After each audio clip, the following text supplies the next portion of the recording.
Hi, blessed afternoon. Dito po ulit ako sa aming kusina.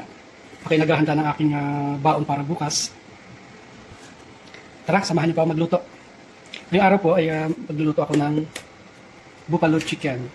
Ito po ay marinated ko na po, yung chicken. Naihanda ko na po siya kahapon. At ang gamit ko sa pagmamarinate nito ay lemon, konting asin, black pepper, at konting garlic, ginger powder.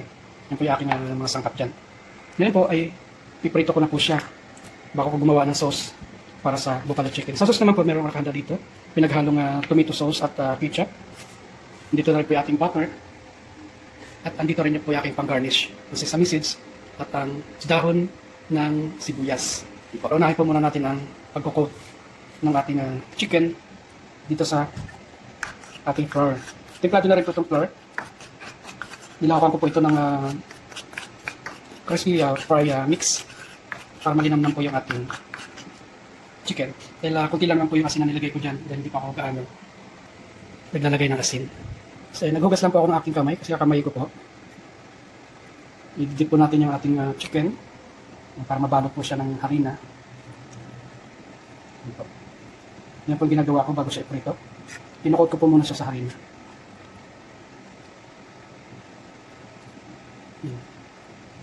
Isa-isa lang po siya para siguradong coated po lahat ng harina. So ayan, almost done. Nakot na po natin halos lahat. Kunti na lang po yung laman sa loob. Hindi ko po kasi kinuha ng lahat ng pagkakukot kasi nakakangalay humawak nitong camera.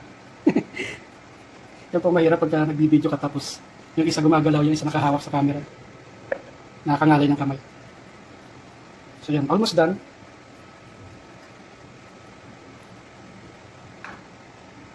Yan po. We have one left. The last one.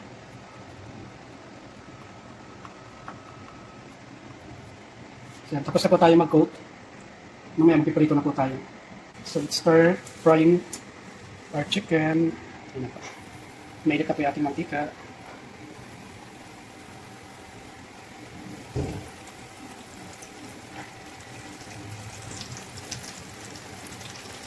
Kailangan lubog na lubog siya sa mantika para epin yung pagkaluto.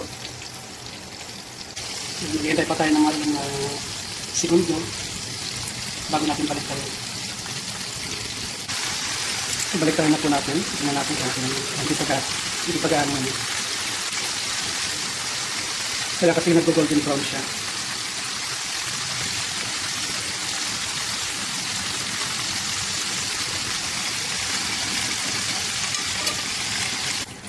So ayan, 5 minutes ang inabot bago siya nag-golden brown ang ating first batch. Amoy na po natin.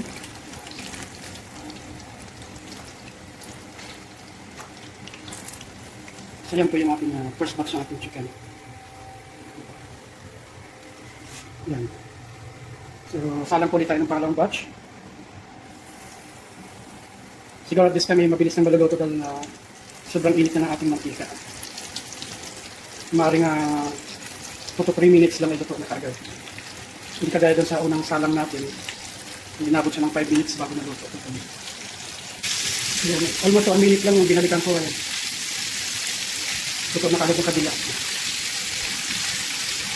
Balik rin po natin para ito pa rin maluto sa kabilaan.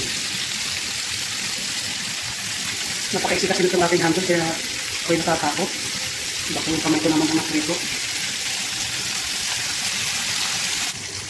Yun na. After almost 1 minute, binalikan ko siya yan. Okay na po siya. Golden brown ako yung ating second batch. 2 minutes lang siya luto na. Yung kagaya nung nauna, takes almost 5 minutes bago siya na totally na golden brown. At this point kasi talagang mailit na mailit na ating mantika. Kaya medyo hininaan ko na rin. This is the last batch. The third one.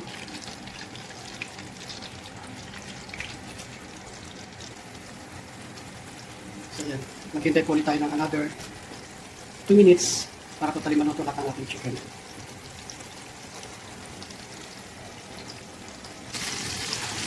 So ayan, almost 2 minutes na po siya. Hindi ko na po kinuna ng video kanina habang binaligtad ko po siya. Just check. Kunti pa para mag-golden brown.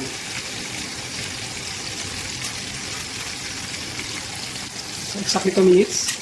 Naamoy na po natin yung last batch ng ating chicken. Okay na po siya.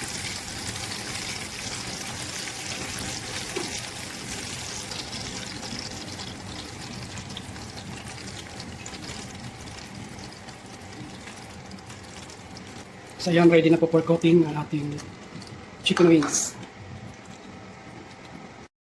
So let's start sa ating pagko-coat para sa ating buffalo chicken. Meron po tayo ritong butter.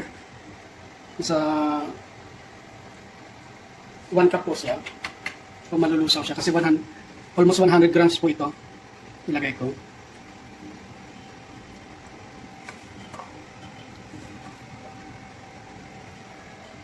Hinala po natin kasi baka masunog agad yung ating butter.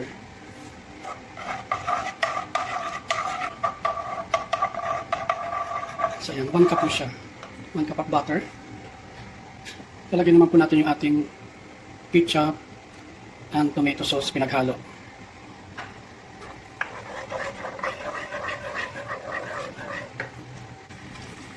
So yan, mix natin na maigi yung butter at yung ketchup and tomato sauce.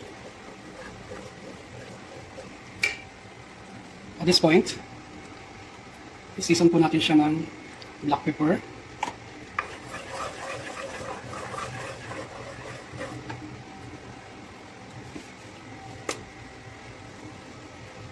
At ng chili powder.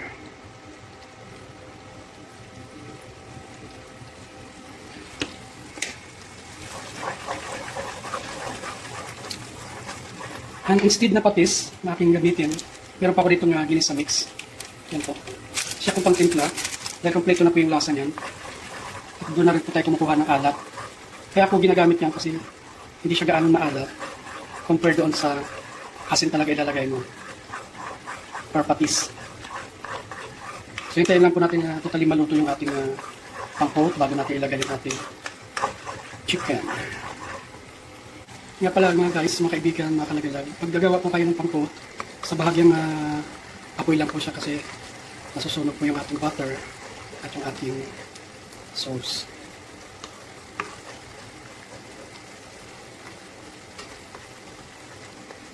Yan, bango. Ang bango ng butter at ng ketchup.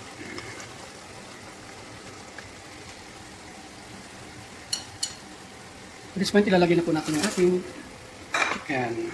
Yan, halo-haloin hanggang sa ma-coat lahat yung ating manok.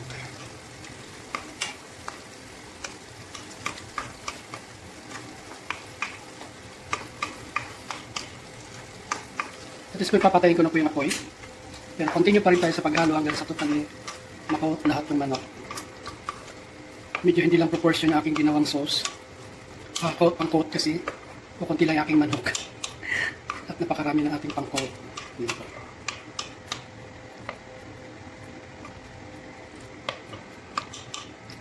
So ayan po mga kaibigan, hintay lang po natin lumamig ng bahagya bago po natin ilipat sa ating lalagyan. Meron na naman po tayong panibagong recipe na nagawa. Ito po ay gaya-gaya po tumaya ang buffalo chicken wings. So ayan po mga kaibigan. So ayan na po mga kaibigan, napalamig na po natin yung ating chicken wings. Let's salin na sa ating plato. Medyo naparami lang po yung aking pang-coat. Nasa half kilo lang po kasi yung ating chicken wings.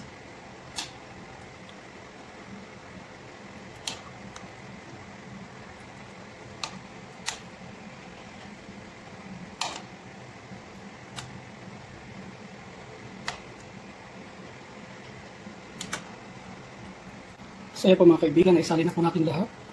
Lagyan po natin ng dekorasyon. Decoraciones de botones. Para maganda sa ating presentasyon. Ang ating chicken wings de buffalo. Buffalo chicken wings po ito mga kaibigan. Yan. So yan, luto na po yung ating... Yan po. Madilim po kasi ang aming ilaw, kaya itinapat ko sa ilaw para makita niyo po yung aking version ng buffalo chicken. Yan po mga kaibigan. Garnish with sesame ang sibuyas dahon. So that's it, pangsit. Lapangan na naman.